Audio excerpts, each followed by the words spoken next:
Let's now go to visual diagnosis of the skin. Let's discuss tinea Chinese pathology and diagnosis. In Chinese pathology and diagnosis, the Chinese point of view, tinea of the head may be due to wind heat, damp heat, or toxic heat, whereas tinea of the other parts of the body is mostly due to damp heat or toxic heat. When due to wind heat, tinea affects the head and may move from place to place. When due to damp heat, tinea is characterized by a red and moist rash with vesicles that usually has a fixed location, but may spread slowly. When it is due to toxic heat, tinea is characterized by an intensely red rash with red papules that spreads quickly.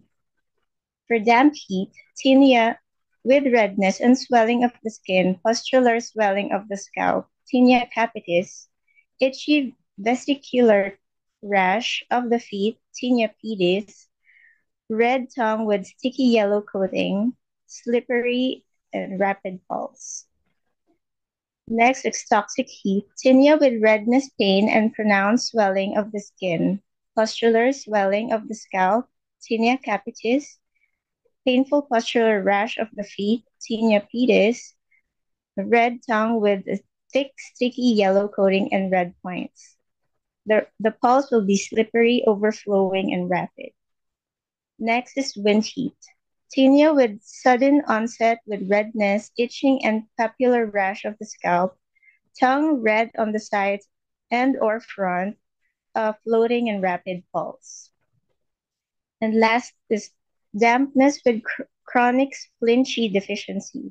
Chronic tinea characterized by a pale red rash with a white ring around the lesions, with scaling, excessive vaginal discharge, poor appetite, slight abdominal distension after eating, tiredness, lassitude, pale or sallow complexion, weakness of the limbs, loose stools, abdominal fullness, feeling of heaviness, sticky taste, poor digestion, digested food in the stools, nausea, pale tongue with sticky coating, and a soggy pulse.